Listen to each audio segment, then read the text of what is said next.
Well, hello, friends. My name is Sean, and welcome back to the Berean Way, a channel where we strive to be as the Bereans, searching the Scriptures daily in pursuit of genuine biblical truth. And so welcome back, friends. This is part C of our teaching on the Forgotten Calendar, which is part 6 of our series, New Current Christianity, Why We Must Test Everything.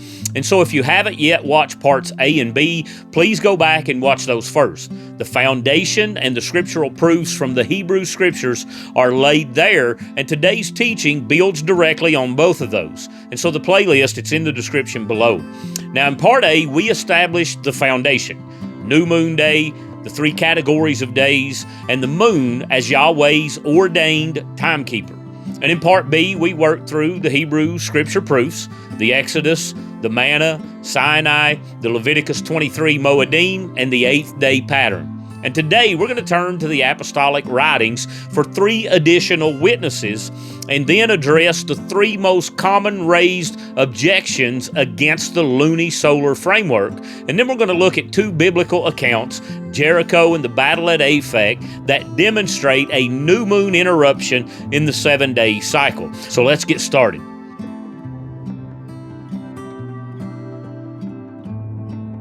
Now, as we've already stated, we're in the middle of our series, New Current Christianity, Why We Must Test Everything, and this is part C of Teaching 6 on the Forgotten Calendar. Parts A and B are in the playlist, link in the description, and again, we strongly encourage you to watch those first.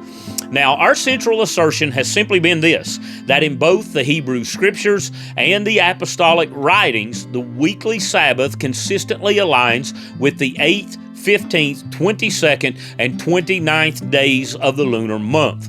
New Moon Day stands outside the weekly cycle as its own sacred category of time. And then in part B, we tested this assertion against multiple witnesses from the Hebrew Scriptures, and we found consistent confirmation. And so today, we bring the apostolic writings into the picture, and then we engage the objections that the teaching framework demands that we take seriously.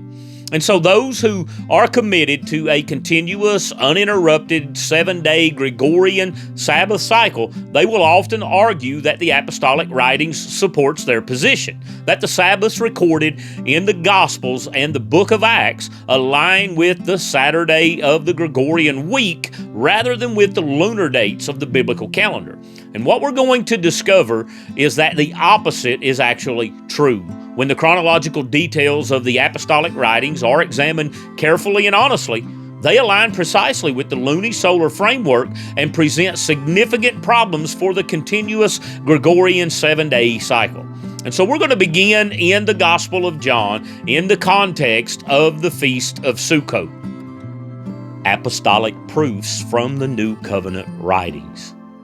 Now, the apostolic writings, or what is commonly called the New Testament, contain several accounts that, when examined with careful chronological attention, they align perfectly with the luni-solar calendar framework and present significant difficulties for this continuous, uninterrupted 7-day cycle that is assumed by both Saturday and Sunday Sabbatarian traditions. So let's begin to break this down by looking at the Feast of Sukkot in John chapter 9, a Sabbath on the 22nd of the 7th month. Now, one of the most compelling apostolic proofs of the luni-solar Sabbath is found in the Gospel of John, chapter 7 through chapters 9. Now, the timeline of these chapters, when carefully traced, places a Sabbath precisely on the 22nd day of the 7th month, exactly where the luni-solar calendar positions it and where the Feast of Sukkot would require a Sabbath to fall. John 7 verse 1 says, "After this, Yeshua traveled in Galilee, since he did not want to travel in Judea because the Jews were trying to kill him. The Jewish festival of tabernacles was near," or Sukkot. John 7 and 37 then tells us that Yeshua's great declaration, if anyone thirsts, let him come unto me, was delivered on, quote, the last day, the great day of the festival. Now, the Feast of Sukkot, it runs 7 days from the 15th to the 21st of the 7th month. And so the last day of Sukkot is therefore the 21st. And Yeshua speaks on the 21st. And so the following morning we read in John 8 and verse 1, But Yeshua went to the Mount of Olives. At dawn, he went to the temple complex again, and all the people were coming to him. He sat down and began to teach them. Now notice the phrase there, at dawn. This is a timing indicator. The next morning after the last day of Sukkot, the 21st, dawn on the day following the 21st, friend, is the 22nd.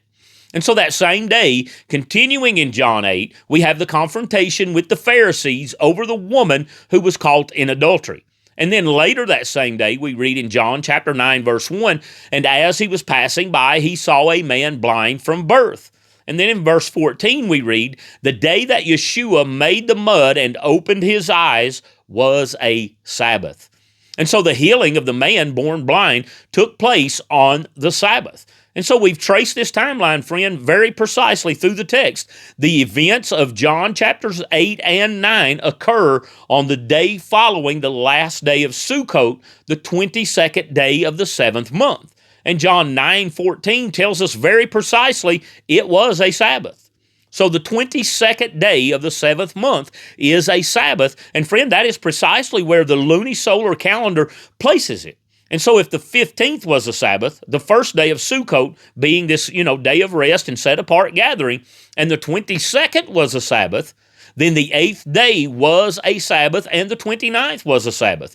And the luni-solar pattern, it's confirmed in the very life and ministry of Yeshua, the Messiah himself. And so this brings us to the example of Paul in Troas as found in Acts 20 and the chronological test. Now, I want you to pay attention here because this one is going to get a little bit technical, so make sure you follow closely to what's being presented here.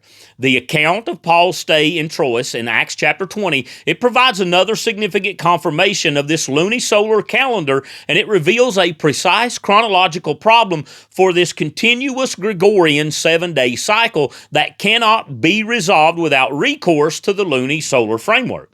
Now, Acts 20 and verse 5 says, these men went on ahead and waited for us in Troas, but we sailed away from Philippi after the days of unleavened bread. Then in 5 days we reached them in Troas, where we spent 7 days. On the first day of the week, we assembled to break bread. Paul spoke to them, and since he was about to depart the next day, he extended his message until midnight. Now, this text, it gives us some very precise information here. Now, notice this. Paul sailed from Philippi after the last day of unleavened bread, the 21st of Abib, okay? He arrived at Troas 5 days later, the 26th of Abib. He stayed 7 days, and on the first day of the week, he broke bread with the disciples. When we then follow this count on the Gregorian calendar with a continuous 7-day cycle, a problem can clearly be seen. The first day of the week does not land where it should. The Gregorian calculation comes out on the third day of the week, not the first. So let's track this. Now pay attention here, because Paul leaves on the 22nd of Abib. He travels 5 days to Troas, arriving on Abib 26. Now notice this, he then stays 7 days with plans of leaving the following day. So tracking this, Paul arrives on the 26th of Abib, meaning he would have been there the 26th, the 27th, the 28th, the 29th, the 30th, and then days 1 and 2 of the second month. So tracking with the 22nd as a Sabbath and counting 5 days, Paul would have arrived in Troas on the 26th, which would then be a Wednesday on the Gregorian calendar. If we then count the 7 days that he was in Troas, beginning from that Wednesday, it goes as follows. Wednesday, day 1, Thursday, day 2, Friday, day 3, Saturday, day 4, the Gregorian Sabbath. Notice that. Sunday would then be day 5, Monday would be day 6, and Tuesday, the third day of the week, would then be Paul's 7th day. And so here, friend, the problem becomes obvious. Paul's 7th day in Troas is clearly not the first day of the week on the Gregorian calendar. It is the third day of the week on this Gregorian calendar following this consistent 7-day cycle. And even if we were to adjust this calendar and adjust this count, making the seventh day of Paul's stay in Troas line up with the first day of the week, another problem can also be seen. So pay attention here, counting backwards from Paul's seventh day as the first day of the week on the Gregorian calendar, following the consistent 7-day cycle, it would look like this. Day 7 of 7 would then be a Sunday. Day 2 of month 2, okay? Day 6 of 7 would then be a Saturday, the Gregorian Sabbath, if you will. Day 1 of month 2, okay? Day 5 of his 7 would then be a Friday, and it would be day 30 of month 1. Day 4 of 7 would then be a Gregorian Thursday, and it would be day 29 of month 1. Day 3 of 7 would then be a Wednesday, day 28 of month 1. Day 2 of 7 would then be the Gregorian Tuesday, day 27 of month 1. Day 1 of 7 would then be Monday, day 26 of month 1. Then we have the 5 days that Paul traveled from Philippi to Troas, which would then look like the following, keeping in mind that day 5 of the 5-day count counting backwards would be day 1 of the 7-day count counting backwards. So day 5 of 5 would be a Monday, day 26 of month 1. Day 4 of 5 would then be a Sunday, day 25 of month 1. Day 3 of 5 would then be the Gregorian Saturday, the Sabbath, day 24 of month 1. Day 2 of 5 would then be a Friday, day 23 of month 1. And then day 1 of the 5 days would be the Gregorian Thursday, day 22 of month 1. Now, at this point, the problem isn't readily obvious. However, if we continue the count, the problem is then seen. So continuing the count backwards from Paul's 5 days, beginning with the timeline of unleavened bread, okay, it would look like the following. Wednesday, day 21 of month 1. Tuesday, day 20 of month 1. Monday, day 19 of month 1. Sunday, day 18 of month 1. And then Saturday, which would be the Gregorian Sabbath, if you will, day 17 of month 1. Friday, day 16 of month 1. Thursday, day 15 of month 1. Wednesday, day 14 of month 1. Tuesday, day 13 of month 1. Monday, day 12 of month 1. Sunday, day 11 of month 1. And pay attention here, Saturday, the Gregorian Sabbath, day 10 of month 1. Now, here the problem can be seen. The 10th day of the first month would then fall on the Gregorian Saturday, the Sabbath for those following this consistent 7-day Saturday cycle. And this is the Lamb Selection Day, which is considered a work day and the day that many would purchase a lamb had they traveled to Jerusalem. So this would then violate the Sabbath. And so this is a clear violation on the Sabbath day if the Saturday is truly the biblical Sabbath.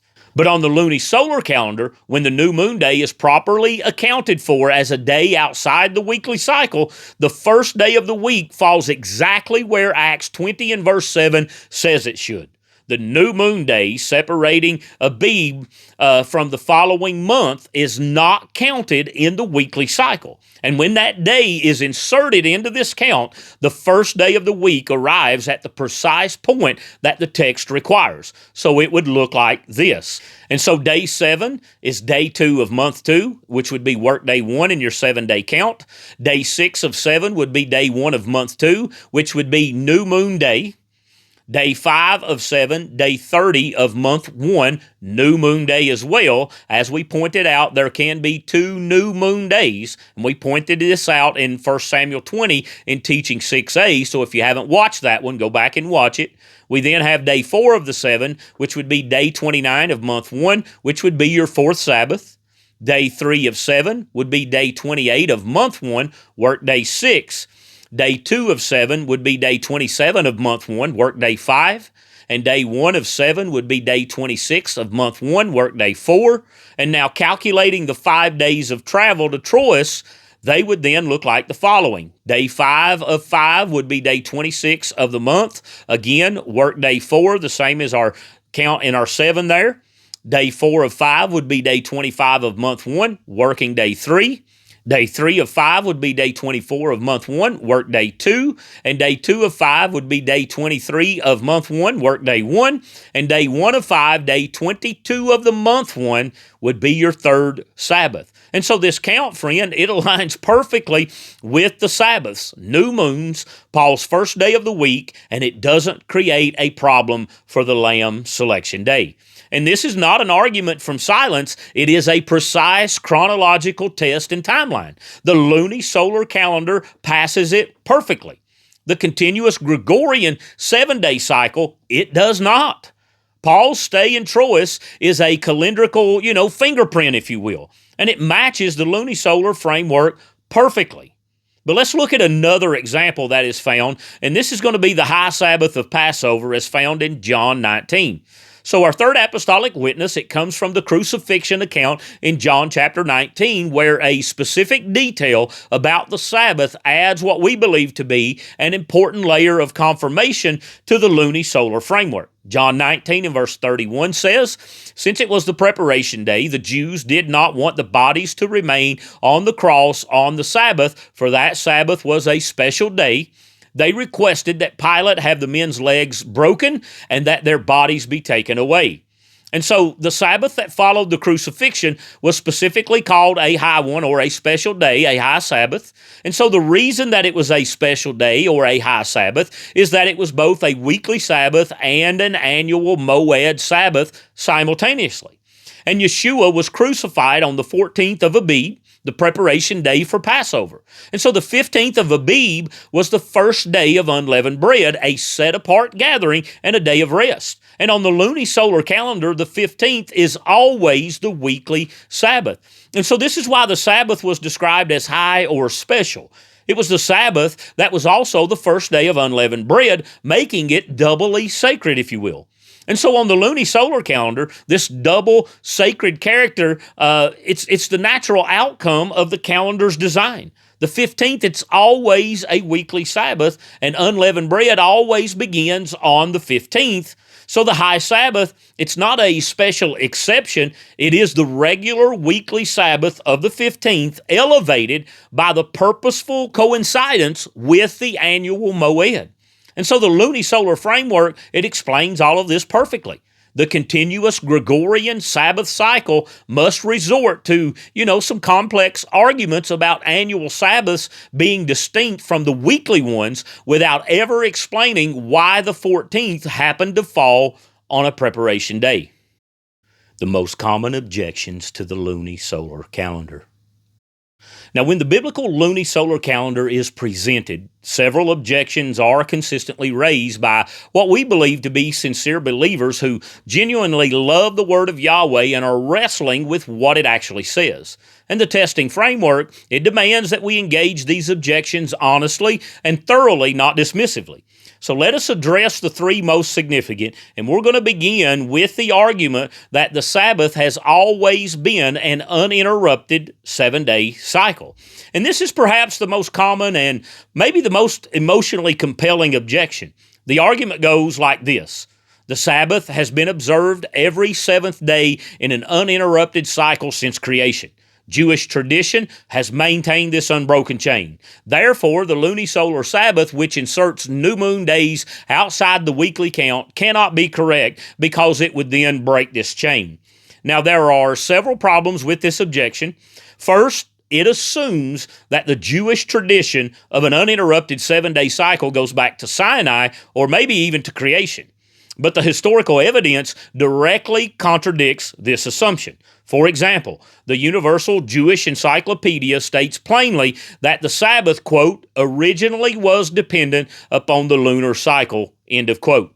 Even the Encyclopedia Biblica documents that a separation of the Sabbath from the lunar calendar was, quote, a complete separation from the ancient view of the Sabbath, end of quote.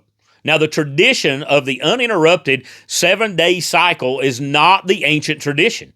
It is the later tradition, developed after the Babylonian captivity and fully institutionalized only after the Roman period. Now, a second problem is the argument assumes that Jewish tradition is infallible and that Israel never lost the Sabbath. But Scripture itself explicitly contradicts this claim. Look at Lamentations 2, verse 6. It says, He has demolished his booth like a garden. He has destroyed his place of meeting. Yahweh has made the appointed times and Sabbaths to be forgotten in Zion, and despises sovereign and priest in his raging displeasure. So Israel forgot the Sabbath not once, but repeatedly throughout her history. And the claim that Yahweh's people never lost track of the Sabbath, friend, is simply not supported by the Scripture. Scripture explicitly says they did. And the scholarly sources that we've cited acknowledge that they cannot determine precisely when the Sabbath became disassociated from the lunar month. Meaning, even they acknowledge the separation happened, even though the exact moment is unknown. And there's many other sources, friend, that we could cite. I just gave you a couple here. If you will go do your own research, you will find there are many more sources to support this very assertion that they did lose the Sabbath, and it was not a continuous 7-day uninterrupted cycle. And so the chain of uninterrupted, 7-day Sabbath observance is not the certain unbroken heritage that it claimed to be. A third problem that we should note is that Rome had an 8-day market week at the time of Yeshua, not a 7-day week. And those who want to find the creation Sabbath on the Roman calendar are searching in vain, friend. It was never there. The 7-day planetary week was only permanently institutionalized by Constantine in 321 CE. Now, prior to that, the Roman civil week was 8 days. And the idea that a continuous 7-day cycle can be traced back through Roman history to creation is historically untenable. So let's now look at another common objection that is raised, and that is found in Colossians 2:16 that says, don't let anyone judge you about new moons. Now this objection, it usually runs as follows. Paul wrote in Colossians 2:16 that believers should not let anyone judge them in matters of food, drink, festivals, new moons, or the Sabbaths. Therefore, the observance of the new moon and the lunar Sabbath, it's a matter of personal preference, and no one should be pressed to observe them. But Colossians 2:16 says, therefore, don't let anyone judge you in regard to food and drink, or in the matter of a festival, or a new moon, or a Sabbath day. These are a shadow of what is to come, but the substance is the Messiah.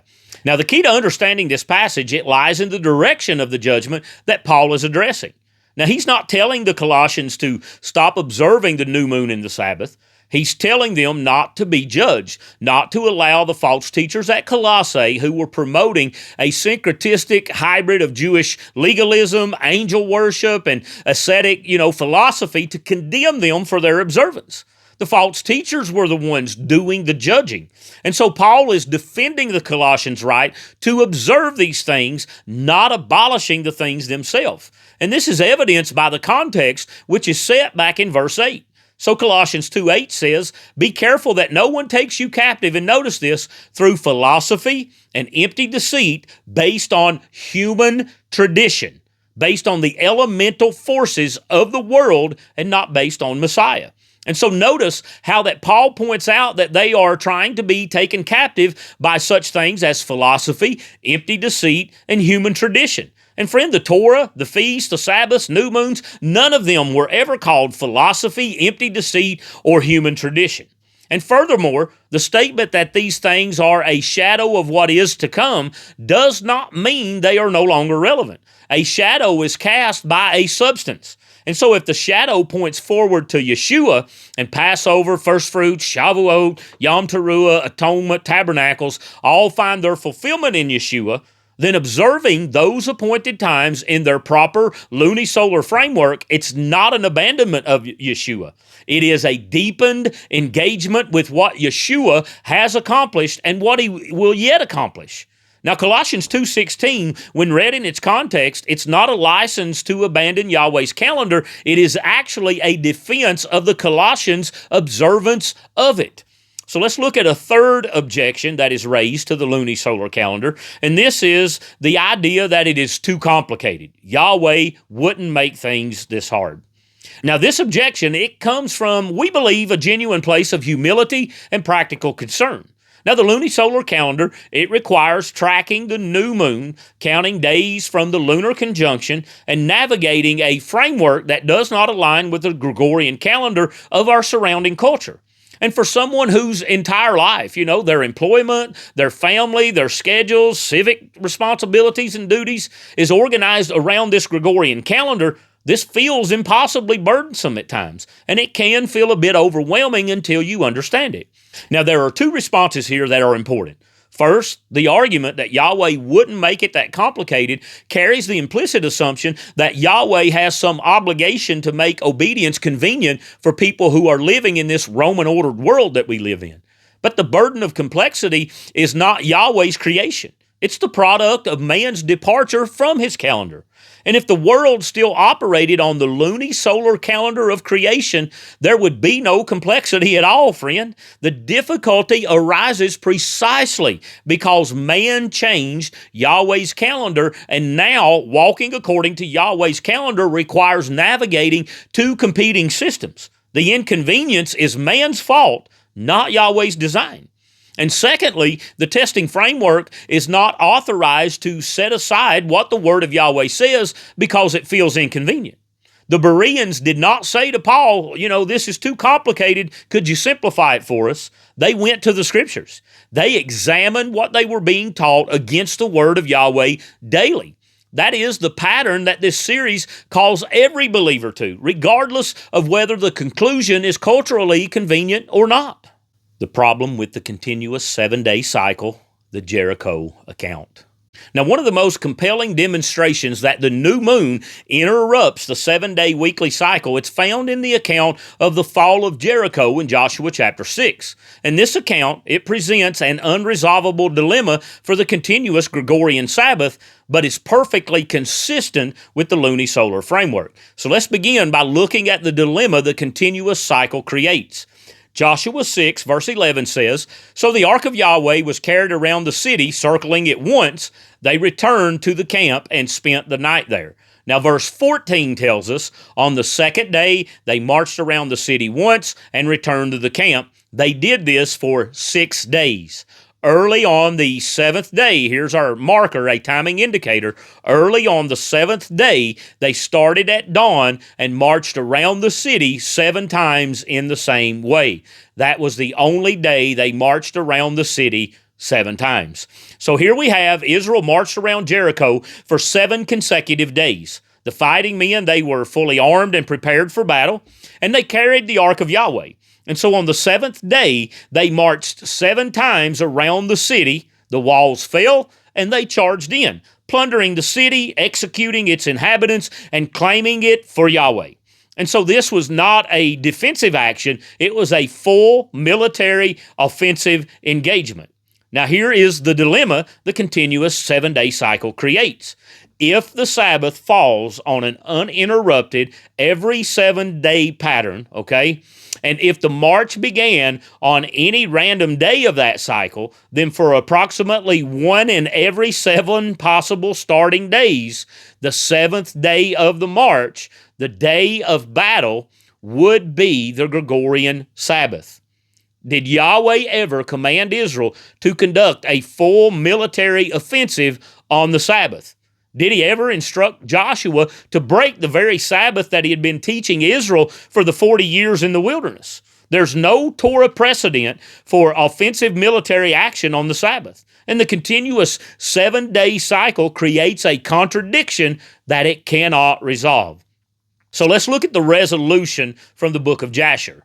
Now, the book of Jasher, which is referenced in our modern, canon of 66 books in Joshua chapter 10, verse 13, and 2 Samuel chapter 1, verse 18, and therefore makes it, I believe, at least worthy of some historical consideration as an ancient record of events. Now, it adds a detail that resolves the dilemma completely with the 7 days marching around Jericho. Look at Jasher 88, verse 14 says, "And it was in the second month on the first day of the month." Notice that. Here's our timing indicator. On the first day of the month, that Yahweh said to Joshua, "Rise up. Behold, I have given Jericho into thy hand with all the people thereof, and all your fighting men shall go round the city once each day. Thus you do for 6 days." So Jasher tells us that Yahweh instructed Joshua to begin the march on the first day of the month. New moon day, in other words. And so if the march began on New Moon Day, which stands outside the weekly cycle as a distinct category of day, then the 6 days of marching that followed were days 2 through 7 of the month. The 7 days of the march were as follows: New Moon Day, day 1 of the month, then days 2, 3, 4, 5, 6, and 7. With the 7th day of the march, the day of the battle, was day 7 of the month. And the day after the battle, day 8 of the month, was then the first Sabbath of the month. And so the battle took place the day before the Sabbath. And so Yahweh, friend, designed the timing so that Israel's great victory at Jericho concluded the day before the Sabbath, not on the Sabbath itself. And this is entirely consistent with the consistent pattern of the luni-solar calendar, and it dissolves the contradiction that the continuous 7-day cycle creates. So let's move on and let's look at the Battle of Aphek, a second witness.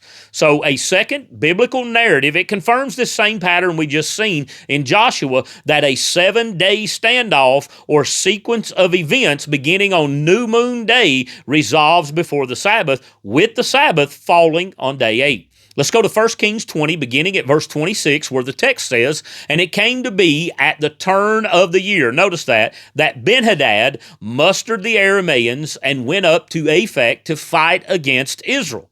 And the children of Israel were mustered and were fed, and they went against them. And the children of Israel encamped before them like 2 little flocks of goats, while the Arameans filled the land. And there came near a man of Elohim, and spoke to the sovereign or the king of Israel, and said, Thus said Yahweh, because the Arameans have said, Yahweh is Elohim of the hills, but he is not Elohim of the valleys. Therefore I shall give all this great company into your hand, and you shall know that I am Yahweh. And they encamped opposite each other for 7 days. Notice this timer again, 7 days. And it came to be that on the 7th day the battle was joined. And the children of Israel struck 100,000 foot soldiers of the Arameans in 1 day. Now notice this. The battle begins at the turn of the year. This is a phrase pointing to the beginning of the first month, the new moon of Abib. So if the 7-day standoff began on New Moon Day, day 1 of the month, and the battle was joined on the 7th day, then the 7th day was day 7 of the month. The following day, day 8, is the first Sabbath of the month. And so the battle occurred the day before the Sabbath, not on the Sabbath itself. And this is precisely the pattern the luni-solar calendar produces. And it's a second witness to the same structural reality. The new moon interrupts the 7-day weekly count, and a 7-day sequence beginning on New Moon Day concludes on day 7, with the Sabbath falling on day 8. The exceptions: Yom Teruah, Yom Kippur, and the sovereignty of Yahweh. Now, we've been building the case that the Sabbath falls on the 8th, 15th, 22nd, and 29th days of the lunar month.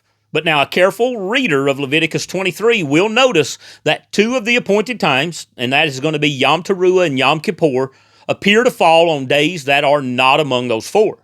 Now, Yom Teruah, it falls on the first day of the 7th month, New Moon Day, in other words, and Yom Kippur falls on the 10th of the 7th month. And both are called Sabbaths. So how do we account for this? So the testing framework demands that we address this, and we do it honestly. So let's begin by looking at Yom Teruah, a Sabbath on a new moon day here. Now Leviticus 23 verses 23 through 25 tells us, And Yahweh spoke to Moses, Speak to the children of Israel, saying, In the 7th new moon on the first day of the new moon, you have a rest, a remembrance of Teruah, a set-apart gathering. You do no servile work, and you shall bring an offering made by fire to Yahweh. And so Yom Teruah, it falls on the first day of the seventh month, which in the luni-solar calendar is New Moon Day. And so New Moon Day, it is a third category of days. It's not a work day and it's not a weekly Sabbath, yet Yahweh here declares it a rest and a set-apart gathering, a day on which no servile work is to be done. So this appears to be a Sabbath. And here's the question: how is it a Sabbath if it falls on New Moon Day? And the answer lies in recognizing something that we believe is foundational. Yahweh retains the absolute sovereign authority to declare any day sacred. And so the weekly Sabbath pattern falling on the 8th, 15th, 22nd, and 29th is the regular embedded pattern of creation that Yahweh built into the structure of the luni-solar calendar. But Yahweh is never constrained by his own patterns when his purposes require something different. And so when he decrees that New Moon Day of the seventh month is a sacred assembly and a day of rest, his decree, friend, is sufficient.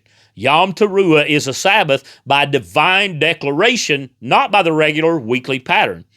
And we also believe that there is a beautiful foreshadowing here. The day of Yom Teruah, the day of blasting, has historically been associated with the inauguration of kings and the summons to war. And so the blowing of the shofar was the signal that the king was coming.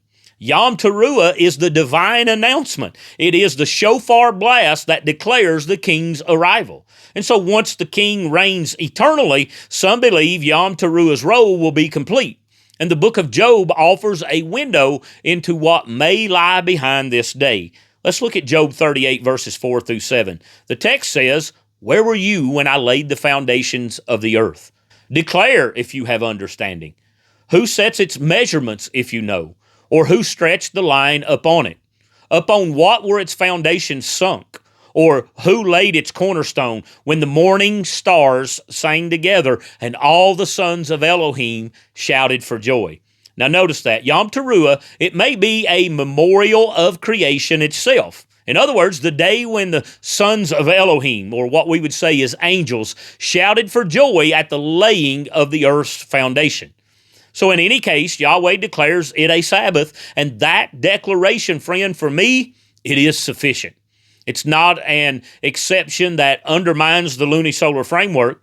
It's a demonstration of the sovereignty of the one who built the framework. But let's now move on. Let's look at Yom Kippur, a Sabbath that falls on the 10th. Now, Leviticus 23:26 tells us, "And Yahweh spoke to Moses, on the 10th day of the seventh new moon is Yom HaKippurim, or the Day of Atonement, as most would know it. It shall be a set-apart gathering for you, and you shall afflict your beings, and shall bring an offering made by fire to Yahweh. And you do no work on that same day, for it is Yom Kippurim, to make atonement for you before Yahweh your Elohim." Verse 32 says, "It is a Sabbath day of rest, and you shall afflict your beings. On the 9th day of the new moon at evening, from evening to evening, you observe your Sabbath." And so Yom Kippur, it's the most solemn day on Yahweh's entire sacred calendar, the Day of Atonement, when the high priest entered the most holy place once a year to make atonement for the nation. And so it falls on the 10th of the seventh month. And so the 10th, it's not a regular weekly Sabbath on a luni-solar calendar. Weekly Sabbaths fall on the 8th, 15th, 22nd, and 29th, as we've already established, yet Yahweh declares Yom Kippur a Sabbath of rest. And so the same principle applies as with Yom Teruah. Yahweh declares it, and that, friend, is simply sufficient enough. Yom Kippur is one of only 2 high Sabbaths in the entire biblical calendar, days that are Sabbaths by divine decree rather than by regular weekly pattern. And both Yom Teruah and Yom Kippur fall in the 7th month, the most sacred month of the year, and both carry a solemnity that sets them apart from all other days. And it's also worth noting here, we believe, Yom Kippur is typically a fast day, a day of affliction and self-examination of repentance. And so a regular Sabbath is a feast day, a day of rest, celebration, and joy. And you cannot fast on a feast day. And so the distinction Yahweh draws between Yom Kippur and the regular weekly Sabbath reflects this. It is a Sabbath in the sense of cessation from work and a holy gathering, but it is not a Sabbath in the sense of festivity and joy. It's the most solemn and unique day in the entire calendar. And so Yahweh places it where He places it because His redemptive purposes, we believe, require it. And His sovereign declaration simply makes it what it is. And so these two exceptions, friend, they don't undermine the luni-solar calendar framework. They demonstrate Yahweh's sovereignty within His own calendar, the sovereignty of the one who established the regular pattern and who retains the right to appoint sacred days outside that pattern when His purpose requires it. Now, we've covered three significant areas in this teaching. We examined three witnesses from the Apostolic writings: John 9, placing a Sabbath on the 22nd of the 7th month during Sukkot; Acts 20, providing a precise chronological test that only the luni-solar calendar resolves correctly; and John 19, describing the High Sabbath of Passover week in a way that is only fully explained by the luni-solar framework. We addressed the three most common objections to the luni-solar calendar: the uninterrupted chain argument of 7 days, the Colossians 2:16 argument, and the complexity argument. And we showed that the testing framework does not permit the convenience of tradition to override the testimony of the Word of Yahweh. And we examined the Jericho and the Aphek accounts, demonstrating that the new moon interrupts the continuous 7-day count in ways that resolve apparent biblical contradictions and confirms the luni-solar structure. And then finally, we addressed the exceptions, Yom Teruah and Yom Kippur, showing that they are not contradictions on the luni-solar framework, but demonstrations of Yahweh's sovereignty within it. And in Part D, we're going to turn to the historical evidence, the external confirmation from Jewish encyclopedias, secular historians, and even early church records, and then we're going to bring the full teaching framework to bear on the modern church's use of the Gregorian calendar.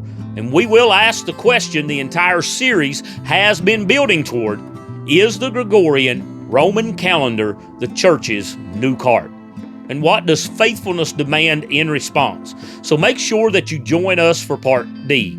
Now, before we close out, let's summarize what we have covered in this teaching. We have established the following. First, the Gospel of John's Sukkot timeline places a Sabbath on the 22nd of the 7th month, confirmed by John 9, verse 14, stating that the healing of the man born blind occurred on the Sabbath, with the preceding timeline placing that healing on the day after the last day of Sukkot, the 21st, making it the 22nd.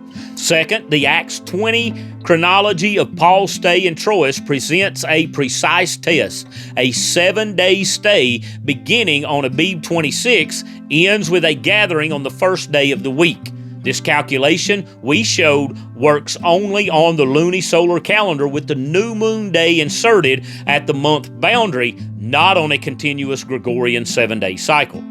Third, John 19:31 describes the Sabbath following the crucifixion as high or special because the 15th of Abib, the first day of unleavened bread, a set-apart gathering, was simultaneously and purposely the weekly Sabbath of the luni-solar calendar. And so the luni-solar framework explains this very naturally. The continuous Gregorian Saturday Sabbath cannot. Fourth, the objection that the Sabbath has always been an uninterrupted 7-day cycle is refuted by the historical scholarship that acknowledges the Sabbath's original lunar dependence, and by the scholarly acknowledgement that the exact moment of the separation is unknown, and also by Lamentations 2:6 documenting Israel's forgetting the Sabbath, and also by the fact that Rome operated on an 8-day market week calendar during the time of Yeshua, not a 7-day week at all. Fifth, the Jericho account is found in Joshua 6, and the Battle of Aphek is found in 1 Kings 20. They both demonstrate a 7-day sequence beginning on a new moon that resolves before the Sabbath, with the Sabbath falling on day 8. And this is precisely the luni-solar calendar structure, and it dissolves the contradictions these accounts create under the continuous Gregorian cycle. 6, Yom Teruah and Yom Kippur are not exceptions that undermine the luni-solar framework. They are High Sabbaths declared by the sovereign authority of Yahweh Himself falling outside the regular weekly pattern, of the Sabbath by his own purposeful appointment. And so looking ahead at Teaching 6, Part D, we will complete the series of teachings on the forgotten calendar by examining the historical evidence from Jewish and secular scholarship confirming that the original Hebrew Sabbath was dependent upon the lunar cycle. And we're going to trace the specific historical forces that changed the calendar: Julius Caesar, Constantine, the Council of Nicaea, and the Gregorian reform of the calendar. And we're going to apply the full testing framework to the question of the modern church's adoption of the Roman calendar.